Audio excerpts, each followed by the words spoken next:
انسان تیری حیثیت یہ ہے ایک نطفہ جس سے پوری دنیا گھن کھاتی ہے، جسے تو گھن کھاتا ہے، تجھے اس سے پیدا کیا گیا، تو کس بات کی گھمنڈ کرتا ہے، تو کس بات کی فخر کرتا ہے؟ وہ اللہ تجھے پیدا کیا، اسی اللہ کو تو بھول بیٹھا، اسی اللہ کے ساتھ تو کسی اور کو شریک کرنے لگا، اسی اللہ کو چھوڑ کر کسی اور کو تو مشکل کشا ماننے لگا، اس اللہ کو چھوڑ کر کسی اور کو مددگار ماننے لگا۔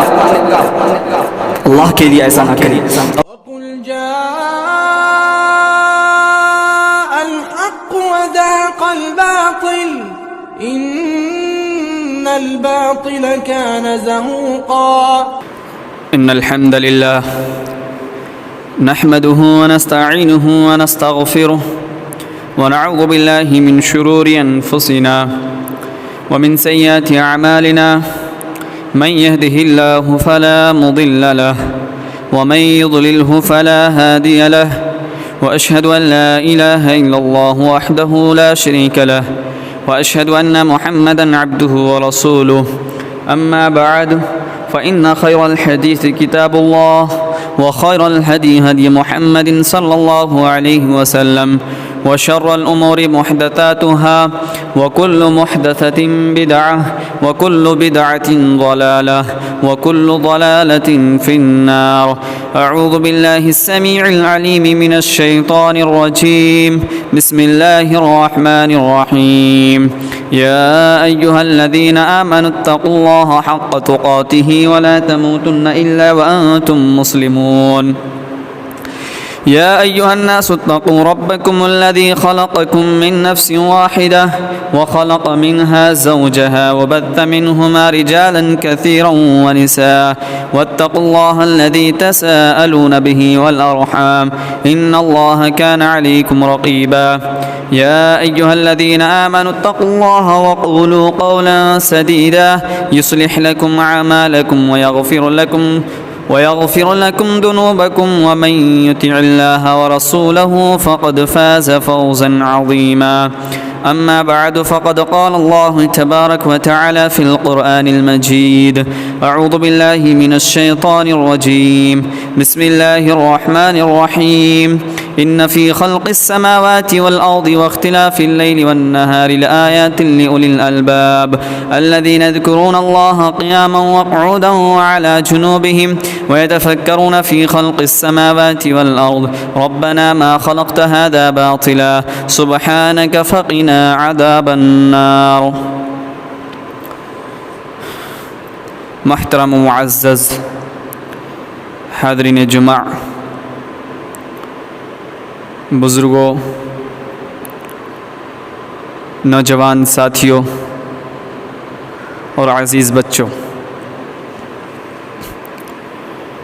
ہر قسم کی تعریف و توصیف، کبریائی و بڑائی اس وحدہ لا شریک خالق کائنات مالک ارض و سما کے لیے ہیں، جو ہم سب کا خالق ہے، ہم سب کا مالک ہے، ہم سب کا پالنہار ہے، جو پوری دنیا کا مالک ہے، قیامت کے دن کا مالک ہے، مالک یوم الدین ہے۔ بعدہ درود و سلام کے پھول نازل ہو تمام نبیوں پر، تمام رسولوں پر، خصوصیت کے ساتھ آخری نبی، آخری رسول، سید الاولین والآخرین حضرت محمد صلی اللہ علیہ وسلم پر، کہ جنہوں نے دنیا میں تشریف لا کر لوگوں کو اندھیروں سے نکال کر، تاریکیوں سے نکال کر روشنی میں ڈال دیا، اور بندوں کو بندوں کی بندگی سے نکال کر اللہ کی بندگی میں داخل کر دیا۔ محترم حاضرین جمع، اللہ رب العالمین نے انسان اور جنات کو صرف اور صرف اپنی عبادت کے لیے پیدا فرمایا، جیسے کہ قرآن مجید میں اللہ رب العالمین نے فرمایا سورۃ الذاریات سورہ نمبر 51 آیت نمبر 56 میں، وَمَا خَلَقْتُ الْجِنَّ وَالْإِنسَ إِلَّا لِيَعْبُدُونَ، کہ میں نے انسان اور جن کو صرف اور صرف اپنی عبادت کے لیے پیدا فرمایا۔ اللہ کے کچھ بندے اپنے استطاعت کے مطابق اللہ رب العالمین کی عبادت کرتے ہیں، مگر اکثر یہ شکایت ہوتی ہے عبادت میں دل نہیں لگتا، نیکیوں کے کام میں آگے بڑھنے کا وہ شوق و جذبہ پیدا نہیں ہوتا جو ہمارے اسلاف کے زندگیوں میں ہمیں نظر آتا ہے۔ اس کی وجہ کیا ہے؟ تو پہلی وجہ یہ ہے کہ اللہ رب العالمین کی ذات و صفات سے، اللہ رب العالمین کی قدرت سے، اللہ رب العالمین کی عظمت و جلال سے ناواقفیت ہے۔ اگر ہمیں اللہ رب العالمین کی ذات و صفات کا، اللہ رب العالمین کی قدرت کا، اللہ رب العالمین کی عظمت و جلال کا علم ہو جائے تو ہمارے دلوں میں بھی وہی جذبہ، وہی شوق پیدا ہوگا، ہمارے دلوں میں بھی عبادت کا وہی جذبہ پیدا ہوگا جو ہمارے اسلاف کی زندگیوں میں ہمیں نظر آتا ہے۔ اس کے لیے ضروری ہے کہ ہم اللہ رب العالمین کے اسماء و صفات کو جانیں، اس کے لیے ضروری ہے کہ ہم اللہ رب العالمین کی عظمت و جلال کو جانیں، اس کے لیے ضروری ہے کہ اللہ رب العالمین کی قدرت کو پہچانیں۔ اور اللہ رب العالمین کی عظمت و جلال کو جاننے کی کوشش انبیاء کرام علیہ السلام بھی کیا کرتے تھے۔ حضرت ابراہیم علیہ السلام اللہ رب العالمین کی عظمت کو جاننے کے لیے، اللہ رب العالمین کی قدرت کو جاننے کے لیے ہی یہ سوال کرا کہ اللہ میں یہ دیکھنا چاہتا ہوں کہ تم مردوں کو کیسے زندہ کرتا ہے۔ اللہ رب العالمین نے کہا اے ابراہیم تجھے مجھ پر یقین نہیں، کہ میری قدرت پر یقین نہیں، تجھے بھروسہ نہیں؟ تو ابراہیم علیہ السلام نے کہا کہ نہیں یا اللہ مجھے بھروسہ ہے، مجھے یقین ہے، لیکن یہ سوال مزید اطمینان قلب کے لیے ہے۔ اللہ رب العالمین نے کہا اے ابراہیم 4 پرندوں کو لو اور اس کے ٹکڑے ٹکڑے کرو اور ہر ایک ٹکڑے کو الگ الگ پہاڑ میں رکھو اور اسے پکارو، وہ دوڑتے ہوئے آ جائیں گے۔ اللہ اکبر، یہ ہے اللہ کی قدرت، یہ ہے اللہ کی عظمت و جلال۔ اللہ رب العالمین موسیٰ علیہ السلام کو توریت عطا کرنے کے لیے کوہ طور پر بلایا تو موسیٰ علیہ السلام فرط مسرت خوشی کے مارے سے بیٹھا کہ اللہ رب العالمین میں تیری دیدار کرنا چاہتا ہوں، میں تجھے دیکھنا چاہتا ہوں۔ اللہ رب العالمین نے کہا کہ نہیں اے موسیٰ، نہیں ہو سکتا، یہ تم مجھے دیکھ نہیں سکتے، لیکن ہاں تم اس پہاڑ کی طرف دیکھتے رہو، اگر یہ پہاڑ اپنی جگہ قائم رہا تو ممکن ہے کہ تم مجھے دیکھ لو۔ اللہ رب العالمین جب پہاڑ پر تجلی فرمائی تو پہاڑ ریزہ ریزہ ہو گیا، پہاڑ ٹوٹ کر بکھر گیا، حضرت موسیٰ علیہ السلام بے ہوش ہو کر گر پڑے۔ اللہ اکبر، جب موسیٰ علیہ السلام کو ہوش آیا تو وہ کہنے لگے سبحانک تبت الیک وانا اول المؤمنین، یا اللہ تیری ذات پاک ہے، میں تیری حضور توبہ کرتا ہوں، میں سب سے پہلے ایمان لانے والا ہوں۔ اللہ اکبر، یہ اللہ کی عظمت، یہ اللہ کی عظمت و جلال، یہ اللہ کی قدرت۔ اللہ کی عظمت بہت عظیم ہے، انسان کی ناقص عقل، انسان کے ناقص علم کے تجربے میں اللہ کی عظمت و جلال کا ادراک نہیں کر سکتا۔ اللہ کی عظمت و جلال کو جاننے کے لیے ضروری ہے کہ اللہ رب العالمین کی مخلوقات میں غور و فکر کرنا چاہیے۔ اللہ کے نبی صلی اللہ علیہ وسلم نے فرمایا تفکروا فی آلاء اللہ ولا تفکروا فی اللہ، کہ اللہ رب العالمین کی مخلوقات میں، اللہ رب العالمین کی نشانیوں میں غور و فکر کرو، اللہ رب العالمین پر نہیں۔ حضرت سعید بن مسیب رحمۃ اللہ علیہ فرماتے ہیں کتاب الفوائد الفائد میں کہ نماز روزہ ہی عبادت نہیں ہے، بلکہ اللہ رب العالمین کی مخلوقات میں غور و فکر کرنا بھی عبادت ہے۔ اللہ اکبر، تو غور و فکر کرنا بھی عبادت ہے۔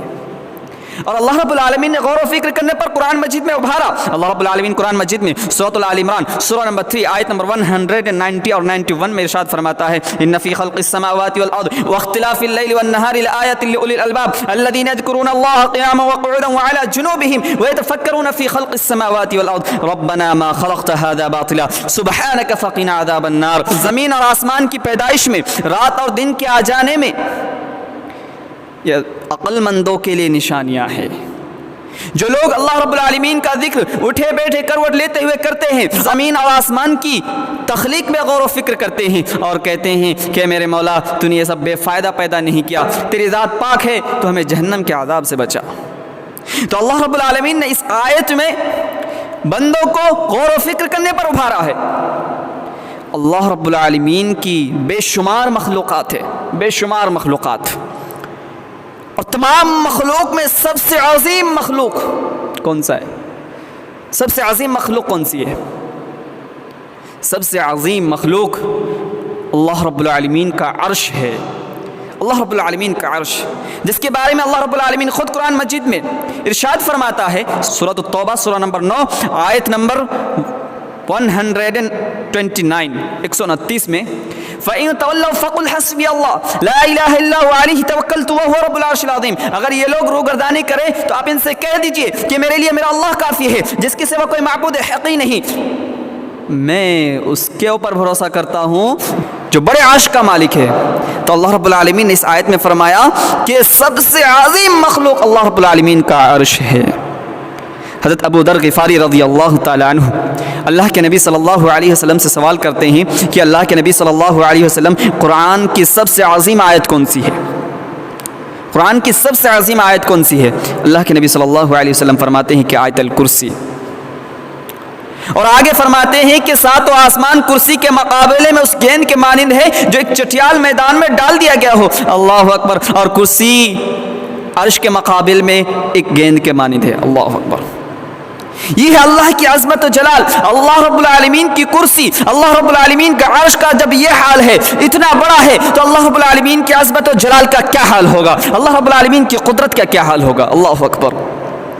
اللہ رب العالمین کی مخلوقات میں سے ایک بڑی مخلوق فرشتے ہیں.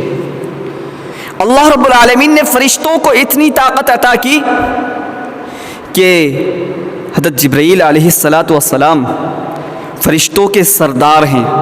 فرشتوں کے سردار ان کے 600 پر ہیں. حضرت جبرائیل علیہ السلام کے 600 پر ہیں. اللہ اکبر. آپ طاقت کا اندازہ لگائیے کہ حضرت اسرافیل علیہ السلام کے صرف ایک سور سے پوری دنیا ختم ہو جانے والی ہے. اللہ اکبر. یہ ہے فرشتوں کی قوت اور طاقت. اندازہ لگائیے کہ اتنا بڑا عرش صرف 8 فرشتے ان کو تھامے ہوئے ہیں. اللہ اکبر. فرشتوں کی طاقت کا اندازہ لگائیے کہ اتنا بڑا جہنم صرف اس میں 19 فرشتے مقرر ہیں. 19 فرشتے ہی پورے جہنم کو سنبھالے ہوئے. اللہ اکبر. یہ ہے فرشتوں کی طاقت. فرشتے اتنے قوت اور طاقت رکھنے کے باوجود ہمیشہ اللہ رب العالمین کے سامنے سر تسلیم خم کیے رہتے ہیں. ہمیشہ اللہ رب العالمین کی عبادت میں مشغول رہتے ہیں. اللہ رب العالمین فرشتوں کی صفت بیان کرتے ہوئے قرآن مجید میں فرمایا، سورہ نمبر 41 آیت نمبر 38 میں، یسبحون لہ باللیل والنہار وہم لا یسمون، کہ وہ دن رات عبادت کرتے رہتے ہیں، وہ کبھی اکتاتے نہیں ہیں. اللہ اکبر. اچھا، یہاں پر ایک پوائنٹ کی بات ہے کہ فرشتے اللہ کی مخلوق ہے اور اتنی طاقتور ہے. اتنے طاقتور ہونے کے باوجود ہمیشہ سر تسلیم خم کیے رہتے ہیں. لیکن ایک انسان اگر تھوڑی سی طاقت آ جائے تو اس کے اندر گھمنڈ پیدا ہو جاتا ہے. اگر تھوڑی سی طاقت آ جائے تو فخر کرنے لگتے ہیں. اگر تھوڑی سی طاقت دے دے اللہ رب العالمین تو وہ اللہ رب العالمین کو بھول بیٹھتا ہے. اگر انسان کے پاس تھوڑی سی طاقت آ جائے تو اللہ رب العالمین کو چھوڑ کر کسی اور کی پوجا کرنے لگتا ہے. اگر تھوڑی سی طاقت دے دے اللہ رب العالمین تو اللہ کو چھوڑ کر کسی اور کو مشکل کشا ماننے لگتا ہے. اگر اللہ رب العالمین ان کو تھوڑی سی طاقت دے دے تو انسان اللہ کو چھوڑ کر غیر اللہ کے سامنے اپنے سر کو جھکانے لگتے ہیں، اللہ کو بھول بیٹھتے ہیں. وہ اللہ جس نے انسان کو پیدا کیا، وہ انسان اللہ رب العالمین کو ہی بھول بیٹھتے ہیں. یہ انسان کا حال. انسان، اللہ رب العالمین نے انسان کی حیثیت یاد دلائی کہ تیری حیثیت کیا ہے. تو مجھے چھوڑ کر تو غیر اللہ کو پوجا کرتا ہے. تیری حیثیت کیا ہے؟ اللہ رب العالمین نے حیثیت یاد دلائی اور کہا تیری حیثیت یہ ہے. اللہ رب العالمین نے سورۃ العلق سورہ نمبر 96 آیت نمبر 2 میں فرمایا، خلق الانسان من علق، کہ انسان کو خون کے لوتھڑے سے پیدا کیا. اللہ اکبر. یہ ہے انسان کی حیثیت، یہ ہے انسان کی حیثیت، یہ انسان کی حیثیت. اس کو خون کے لوتھڑے سے پیدا کیا گیا. لیکن انسان فخر کی وجہ سے، گھمنڈ کی وجہ سے اللہ رب العالمین کو بھول بیٹھتا ہے. اللہ رب العالمین وہ اللہ جس نے پورے مخلوقات کو پیدا کیا، وہ اللہ جس نے آسمان کو بنایا، وہ اللہ جس نے زمین کو پیدا کی، وہ اللہ جس نے پورے برہمان کو پیدا کیا، وہ اللہ کو ہی بھول بیٹھا. جو اللہ رب العالمین تجھے کھلاتا ہے، تجھے پلاتا ہے، تجھے جلاتا ہے، وہ اللہ کو بھول بیٹھا. اللہ رب العالمین حیثیت یاد دلاتے ہوئے قرآن مجید کے اندر سورۃ الدہر سورہ نمبر 76 آیت نمبر 2 میں فرمایا، انا خلقنا الانسان من نطفۃ امشاج نبتلیہ فجعلناہ سمیعا بصیرا، کہ ہم نے بے شک انسان کو نطفے سے پیدا کیا اور ان کو سننے اور دیکھنے کی طاقت دی. اللہ رب العالمین انسان کی حیثیت یاد دلاتے ہوئے قرآن مجید میں فرمایا سورۃ النحل سورہ نمبر 16 آیت نمبر 4 میں خلق الانسان من نطفۃ فاذا هو خصیم مبین کہ میں نے انسان کو ایک نطفے سے پیدا کیا. انسان تیری حیثیت یہ ہے ایک نطفہ جس سے پوری دنیا گھن کھاتی ہے, جسے تو گھن کھاتا ہے, تجھے اس سے پیدا کیا گیا. تو کس بات کی گھمنڈ کرتا ہے, تو کس بات کی فخر کرتا ہے؟ وہ اللہ تجھے پیدا کیا, اسی اللہ کو تو بھول بیٹھا, اسی اللہ کے ساتھ تو کسی اور کو شریک کرنے لگا, اسی اللہ کو چھوڑ کر کسی اور کو تو مشکل کشا ماننے لگا, اس اللہ کو چھوڑ کر کسی اور کو مددگار ماننے لگا. اللہ کے لیے ایسا نہ کری. اللہ رب العالمین قرآن مجید میں فرمایا کہ کبھی بھی اللہ رب العالمین شرک کرنے والے کو معاف نہیں کرتا. اللہ رب العالمین کے ساتھ شرک کرتا ہے. یہ انسان کی حیثیت. انسان اللہ کو چھوڑ کر کسی اور کے سامنے سجدہ ریز ہو جاتا ہے. انسان کے پاس تھوڑی سی اگر دولت آ جائے, تھوڑی سی اگر خوبصورتی آ جائے تو گھمنڈ میں چور چور ہو جاتا ہے. انسان کے پاس تھوڑی سی دولت آ جائے تو اپنے نچلے بھائی کو دیکھنا گوارا نہیں کرتا. انسان کے پاس تھوڑی سی دولت آ جائے تو دنیا والے کے سامنے اتنا سینہ تان کے چلتا ہے کہ اس سے بڑا کوئی نہیں. ایک طرف انسان, ایک طرف فرشتہ, کہ اللہ رب العالمین نے فرشتوں کی اتنی طاقت عطا کی, اتنے قوت کے مالک ہے, لیکن اللہ رب العالمین کے سامنے ہمیشہ سر تسلیم خم کیے رہتے ہیں. ایک انسان ہے کہ اللہ رب العالمین نے اگر تھوڑی سی طاقت عطا کر دی تو وہ اللہ کو ہی بھول بیٹھتے ہیں, وہ اللہ کو ہی بھول بیٹھتے. انسان کی کوئی حیثیت نہیں ہے. میرے بھائیوں, اللہ رب العالمین کو پہچانو, اللہ رب العالمین کی عظمت و جلال کو پہچانو. اللہ رب العالمین وہ اللہ ہے جو تجھے پیدا بھی کر سکتا ہے تو تجھے مار بھی سکتا ہے, تیری اوقات بھی یاد دلا سکتا ہے. میرے بھائیو, اللہ رب العالمین کو یاد کرو, اللہ رب العالمین کی طرف رجوع کرو, اللہ رب العالمین کی طرف لوٹ آؤ. آج پوری دنیا پریشان ہے, پوری دنیا پریشان ہے ایک وائرس کی وجہ سے. ایک وائرس کی وجہ سے پوری دنیا پریشان ہے. یہ وائرس کیوں آئی ہے؟ یہ وائرس کیوں آئی ہے؟ یہ ہماری کرتوت کا پھل ہے, کیونکہ اللہ رب العالمین قرآن مجید میں فرماتا ہے ما اصابکم من مصیبت فبما کسبت ایدیکم ویعفو عن کثیر, کہ جو تیری اوپر پریشانی آتی ہے یہ تیری کرتوت کا پھل ہے. اسی لیے کہاوت ہے نا, جیسی کرنی ویسے بھرنی, تو نے جیسا کیا ویسا پایا. تو اللہ کو بھول بیٹھا, اللہ نے تجھے بھلا دیا. تو اللہ کو یاد کیجیے, اللہ رب العالمین کے سامنے روئیے, اللہ رب العالمین کے سامنے گر گڑائیے. اللہ رب العالمین ہمیں اس بات کی توفیق دے. اللہ رب العالمین کی عظمت و جلال کو جاننے کی کوشش کرے. وَإِذْ تَأَذَّنَ رَبُّكُمْ لَئِن شَكَرْتُمْ لَأَزِيدَنَّكُمْ وَلَئِن كَفَرْتُمْ إِنَّ عَذَابِي لَشَدِيدٌ.